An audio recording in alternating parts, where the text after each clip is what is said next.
我係何偉林博士，係康智會嘅高級言語治療師。香港嘅特殊學校分類咧係分為智障兒童學校、肢體傷殘兒童學校、視障兒童學校同埋聽障兒童學校。智障兒童學校咧通常係再分為輕度智障兒童學校、中度智障兒童學校或者嚴重智障兒童學校。而兆邦神輝學校咧就係香港唯一一間輕度、中度同埋嚴重智障兒童嘅學生咧都會喺我哋學校裏邊可以揾得到嘅。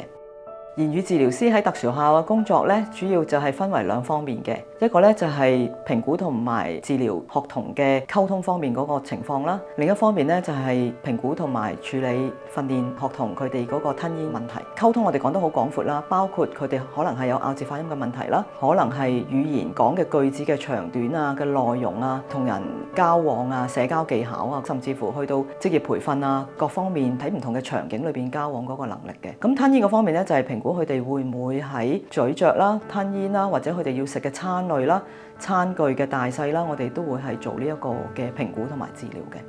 我係康智兆邦神輝學校嘅言語治療師鄭姑娘。喺學校嘅工作流程咧，主要咧都係跟翻學校嘅時間表。咁一開始咧，我哋就會有個早會啦，講下教職員動向啊，學校有啲咩活動啊，學生嘅情況啊等等啦。咁就等大家都知道一日嘅流程係點樣啦。我哋除咗喺言語治療室做個別或者我哋一啲嘅小組啦，叫2人3文組之外咧，我哋都有好多其他唔同嘅工作，包括朝早我哋有同學生係做一啲司儀隊啦。同埋咧有一個嘅資訊隊啦，司儀隊咧就係訓練學生就喺學校一啲嘅唔同嘅場合擔任司儀嘅工作啦。咁資訊隊咧就係每一日咧佢哋會朝早喺我哋言語治療室裏邊咧做一個錄影嘅工作啦。咁就會準備一啲活動嘅預告啊、天氣嘅稿啊，俾同學仔去讀，製作成一條片咧喺學校都播翻出嚟㗎啦。午膳嘅時候咧就會去各班睇下啦，同學仔嘅餐膳究竟準備成點啦，係咪適合每個學生進食啦？我哋主要嘅堂咧就集中喺上半部分，咁下晝嘅時間咧就會預留咗去同唔同嘅教職員啊，或者係專責人士啊去開會，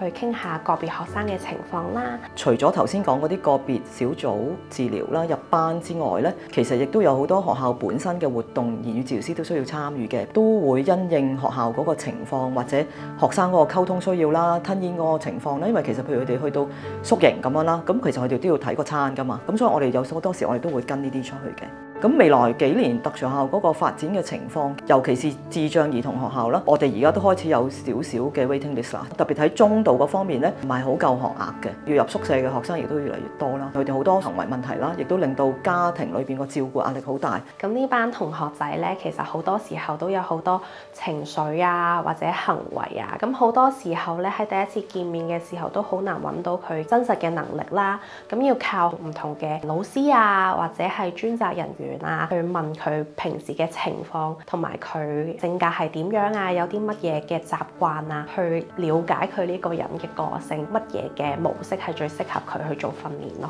輔助溝通工具，以往我哋好多時會用嘅就係用一啲溝通卡啦，演變成為一啲嘅發聲溝通卡啦，即係喺個 iPad 裏邊去撳嗰張卡有聲音就代表咗佢講到嘅嘢。因為其實我哋都有幾多學生咧係我哋稱之為低口語或者冇口語嘅學生，我哋覺得講嘢係好容易嘅事，咁但係對於佢哋嚟講咧，可能係好困難嘅。譬如頭先有學生甚至乎連吹氣佢哋都未必做得到啦，咁我哋就會諗一啲嘅輔助嘅方法去幫佢哋做溝通啦。除咗睇佢哋嗰個智能之外咧，如果要睇埋佢哋個手機啊、口機啊，譬如佢哋用一個我哋叫 talk block 啦，撳掣咁就會發聲，撳嗰個掣咧，其實可以錄到30秒嘅。咁我哋就將一啲説話錄咗入去打招呼啦，或者講佢想要做啲乜嘢啊。如果用一啲溝通卡嘅話，佢可唔可以指得到嗰張溝通卡啦，或者佢撕貼啊咁樣可以做到一個溝通啦，或者再去到用 iPad 嘅時候，佢要篤到嗰啲溝通卡先可以做到一個溝通咯。最難忘學生咧，其實係歐同學啦。最初嚟到嘅時候咧，係冇咩嘢講，亦都係我哋教育心理學家即係一個關注嘅個案嚟嘅。而家係可以做到一啲閱讀理解，之後佢可以圈選到答案啦，亦都係可以用到個粵拼打返嗰個答案出嚟。短短幾年嘅時間，咁仲要中間有個 Covid 啦，然後佢進步咗好多。因為佢嘅評估都係中度智障加自閉啦，我哋就成日覺得佢做唔到啦，因為佢其實講嘢而家都係講好少嘢嘅。但係咧，我哋發覺佢有個特點啦，如果你就咁同佢講嘢，一問一答嘅嘢咧，其實對佢嚟講佢係好困難。但係咧圖字配對咧，我哋冇諗過一個中度智障學生可以咁快做得到。咁同埋咧做下咧，佢睇圖片或者睇啲粵拼咧，佢會跟講咯。到而家咧，佢係會跟到講一啲三詞句。佢個 process 咧都係要睇到啲字跟咗講，先至